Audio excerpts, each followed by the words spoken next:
What's going on, guys? Welcome back to WWE Network and Chill, where I, Graham, G.S. and Matthews, break down all the original content I watch on the WWE Network, as well as on the USA Network, because today we're talking Season 2, Episode 5 of Straight Up Steve Austin, featuring none other than Steve-O as today's special guest.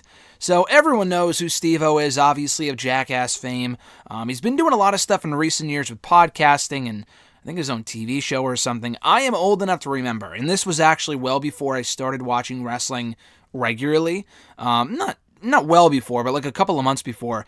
I remember tuning into an episode of Raw, because I started watching full-time in 2008, but I remember watching like USA Network a lot in 2007, and then coming across Raw that year for an episode that Steve-O was on. I remember him getting kicked out of the arena by Ron Simmons. I don't remember the Umaga thing they did when Umaga beat the fuck out of him and his friend. I don't remember that, watching it live, but I do remember Ron Simmons kicking him out of the building. Or maybe Ron Simmons was just reacting to it. I don't remember exactly. But yeah, Steve-O had a very short-lived show on USA Network that was like a very, very short show. Not just short-lived, but like a 5 to 10 minute show. I'm not sure if it was like straight up Steve Austin, but yeah, that was like 15 years ago. And I remember specifically one stunt where he had someone, I don't know if the guy did it himself or if Steve-O did it for him. He removed braces from someone's mouth, which was fucking, I still get like goosebumps in like the worst way thinking about it all these years later. And they don't do, I don't want to say they don't do any dumb stunts on this episode of Straight Up Steve Austin. Definitely the most raunchy episode yet, with some of the stuff they talk about and some of the stuff they do or that we see. It'll make more sense as I go along here. But one of the first things they talk about when they first meet up, Steve and Steve-O, two Steves here, to Straight Up Steve-O Austin, is how they both found their dogs. Because in the car with them, they have Callie, who is, I believe, Steve's black lab.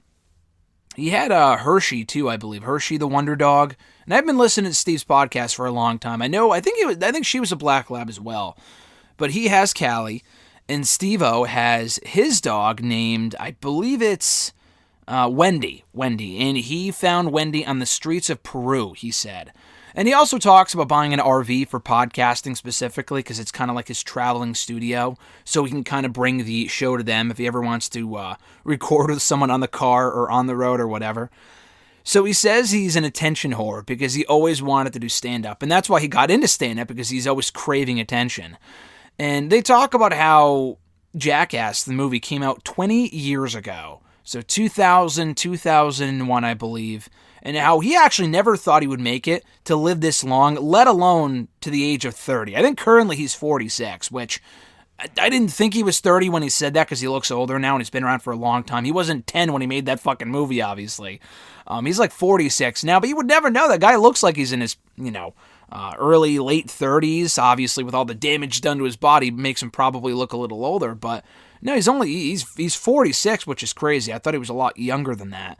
But anyway, they talk about his friend Ryan Dunn, who was a part of the Jackass cast, passing away back in 2011, which was 10 years ago, which is crazy. And the grieving process and how you kind of have to think to yourself, okay, you're going to take the time to grieve, but you're going to continue doing what you're doing for them because that's what they would want you to do. And they started doing it all again. They started doing it all over again right after that, soon after his passing. Steve asks him about why he shaves, not just the fact that he shaves his pubic hair, but the fact that he's been apparently saving his pubic hair for something big. Like, what are you saving it for? And Steve-O says he'll shave his pubic hair. He's been doing this for 2 years now. And not just shave it, but keep it, because he's going to build a Sasquatch costume. And it's not exactly going to work out just because he said he's getting grayer and whiter, like white hairs and stuff down there, so it's not exactly going to be the greatest Sasquatch costume in the world, and it must be one bald-ass Sasquatch, because he only has like a sandwich baggie full of it, which is absolutely disgusting to think about. I probably should have prefaced this review by saying if you're eating right now, you may not want to listen to this episode review while I talk about this if you're eating. But yeah, that's going to take a lot of pubic hair. So anyway, they then race tractors, which through an obstacle course type thing, Steve-O wins. And then they cook salmon for the dogs, during which they talk about Steve-O during a stunt many, many years ago. Maybe it was during one of the movies or whatever, regurgitating a goldfish and why that stunt went wrong. And he mentions, Steve asks about an animal sanctuary that he wants to start up, and then all of a sudden, randomly, I'm not sure if he thought he said something else, but Steve-O goes off on a tangent about his sperm and whatever, and he says that him and his fiance never wanted kids, so he had a vasectomy, but before he had it done, he had a sperm count done, because he was curious about how many sperm cells he had down there after the many years he's taken of enduring bull shots and whatever, shots to the testicles. I guess on average there's like 20 to 30 million cells in a single sperm, whatever. He found out that he had a way higher sperm count than normal, like 50 million. So I guess all the ball shots made him that much stronger, he jokes. And then we see a shot of Wendy the dog, Steve-O's dog, humping Steve's dog, Callie. I thought they were both girls, but maybe they are. I don't fucking know. But yeah, that we see that happening. I'm surprised they even left that in there. But anyway, Steve-O talks about how can you even prepare about getting not knocked, but kicked right in the nuts. Like, how do you prepare for something like that? He talks about that.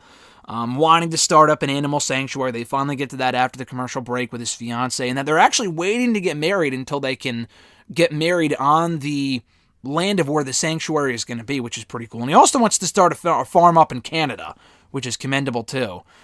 He mentions that he was homeless at one point and he did bar tricks to pass the time. So he shows Steve one of them where he would, bottle up or kind of stack up two beer bottles, one, and then they're inverted facing each other, and he would put a dollar bill in between them, and you would have to grab the dollar, and it looks a lot easier than it actually it is. He does it with ease, but I'm sure this is incredibly difficult, where he takes the dollar bill out with only two fingers, one from each hand.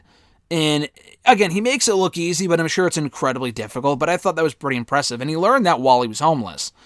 And he also talks about, on his bucket list, wanting to tattoo people as a career. It's really more of a bucket list item than at this point. It's more of a whole other career, as he mentioned. Because people will always come up to him with a tattoo machine and they'll ask him, oh, can you tattoo on this? Can you tattoo this on me? Whatever. And he'll do it. And he admits he's not the greatest tattoo person in the world, but, he's willing to do it and he enjoys doing it. He grew up in 5 different countries, which I never knew. I thought that was cool. And he was all about Little League sports. And the reason for that was because he never really felt comfortable being himself. So he always kind of needed something to do, whether it be baseball or football. So that's why he did that stuff.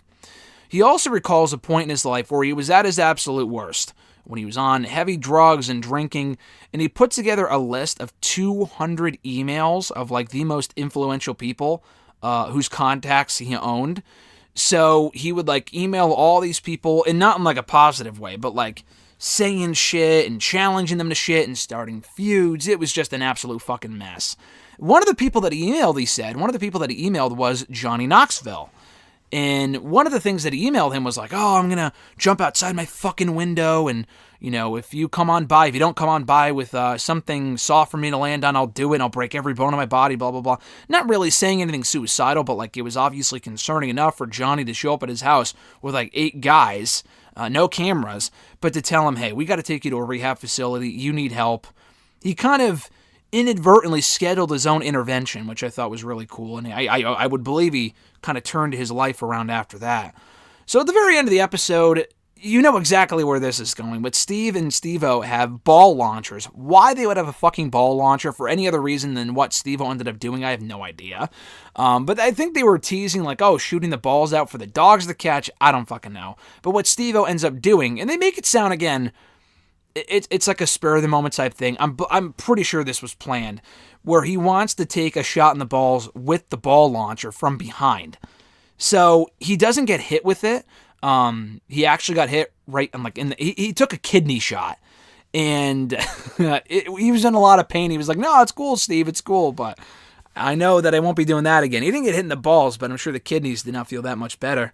And then they talk about him filming Jackass 4 and how it felt magical while doing it. They just had that instant magic within 10 minutes of filming, and I think they must be coming out at some point. I didn't know they were doing a Jackass 4. Maybe I did, and I just forgot about it, but I guess that's coming out at some point.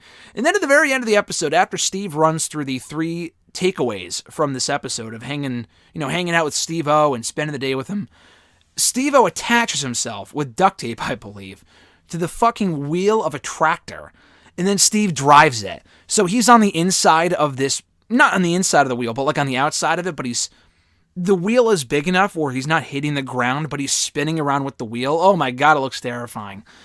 Maybe not entirely dangerous. I'm sure they wouldn't do this unless they thought it was safe, but man. Typical Steve-O, though. I thought this was a very fun episode. I learned a lot more about Steve-O than I originally knew. I knew the guy was a fucking madman, but like the clown school stuff and being homeless and growing up in all these countries and the lowest point of his life, what happened there, the intervention with Johnny Knoxville. I thought that was all really, really cool, and him and Steve are two peas in a pod on this episode. They really get along, and you can tell Steve-O's enjoying himself. So they talk about a lot of gross shit. So again, I wouldn't advise that you watch this episode while you're eating lunch or at work or whatever. But, it was a good episode, though, and an enjoyable one at that. I'm not sure who's on next week. Maybe they advertised it and I just missed it. I do know that Bert Kreischer, I believe his name is one of the hosts on that show, Go Big Show on TNT with Cody Rhodes and that whole cast. Isn't Shaq on that show? I don't think Shaq's on that show, but anyway, Bert is. So I believe he's coming on the Steve Austin show, or not the Steve Austin show, Straight Up Steve Austin specifically, on one of the upcoming episodes. And I also know they have an episode with Charlotte. So hopefully at this point they save that one for last because I'm not overly familiar with Bert. But maybe they'll do the Charlotte one next week. I don't know. But either way, they got some good episodes coming up, and this was a good one as well. Check out all the episodes right now on USANetwork.com. It airs after Raw on Mondays. I just watch it after the fact. But you could also watch them through your cable provider, whatever, if you have Xfinity or whatever, through USANetwork.com. That's where all the full episodes are located if you can't catch it live after Monday Night Raw.